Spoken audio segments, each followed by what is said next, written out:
Sorry, I was having a panic attack and I called the place just to ask a question and they told me they had released him.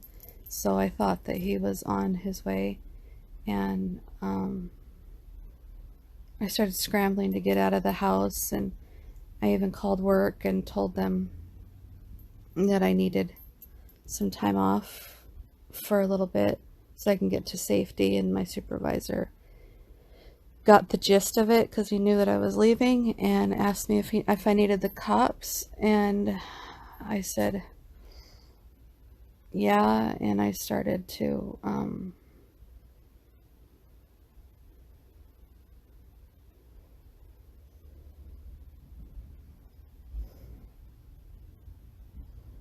sorry, hold on one second.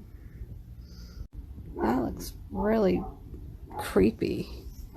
I'll turn the light on for both of our sakes, okay? Come on, light. Where are you at? Oh, there we go. My gosh, dogs, why are you barking so crazy?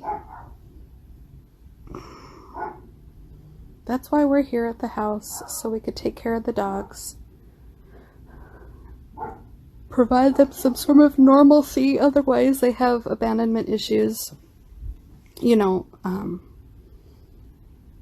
they don't like to be left alone for too long, right? I think I got most of everything else packed, and they were in boxes. Most items were in boxes throughout the whole house. I hadn't moved them to my car yet. And then I had some crazy thing happen today that totally put me in bed right now because I am I'm crashing from anxiety, panic attack. Okay.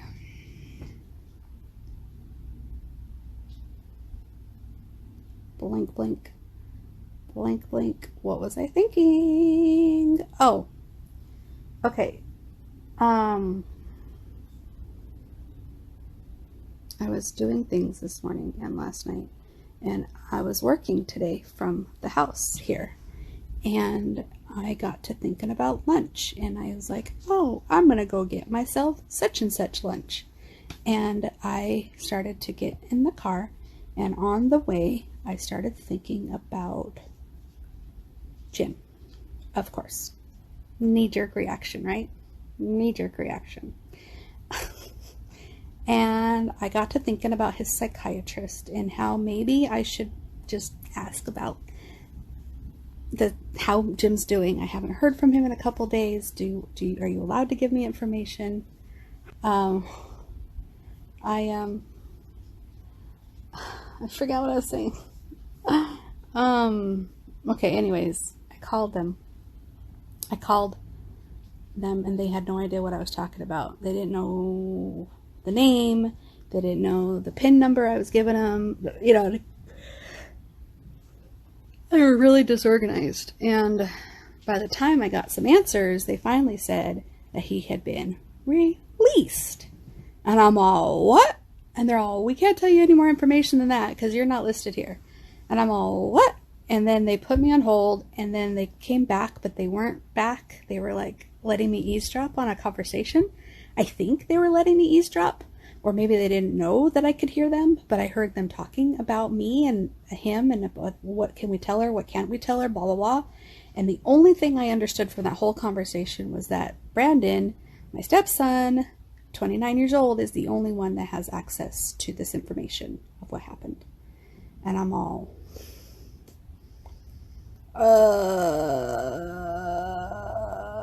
okay, Jim, Jim didn't put me down. Okay, that's a good thing. Jim's working on this with him and Brandon. Brandon's at work. But if Jim's been released, how do I know where he's at?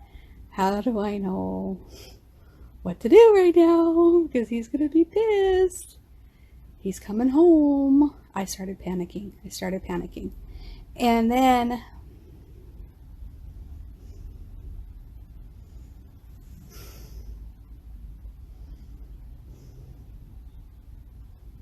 hold on one second, okay. Hi. I got some Pippi Longstocking hair today. I'm gonna eat while I'm talking to you real quick. Jim is at a place called R.I. something. R.I. Retreat? R.I. Retreat. I think that's what it's called.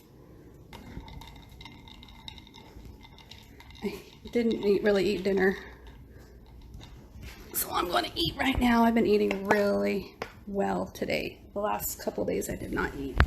But I think the reason why I'm eating well today is because I'm eating my feelings.